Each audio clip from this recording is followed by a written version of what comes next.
Fir-raħal tas-sajjieda, il-Prim Ministru Robert Abela tkellem dwar il-viżjoni tal-Partit Laburista għas-settur tas-sajd u qal li l-manifest elettorali l-ġdid għandu sezzjoni sħiħa fuq is-sajd b'inċentivi fl-infrastruttura u oħrajn finanzjarji. Il-Prim Ministru ħabbar li jekk jingħata l-fiduċja fis-26 ta' Marzu li ġej, il-Partit Laburista fil-Gvern se jiddiskuti mal-banek il-possibilità li jinħolqu strumenti finanzjarji speċifikament biex jappoġġjaw lill-bdiewa lir-raħħala u lis-sajjieda.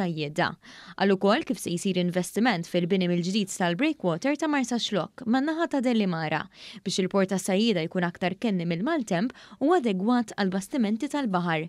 Il-Prim Ministru qal kif Gvern Laburista ġdid se jibqa' jaħdem biex itejjeb il-faċilitajiet tal-landing sites u l-infrastruttura ta' pilastri li joffru s-servizz ta' dawl u ilma fil-portijiet tas-sajjieda.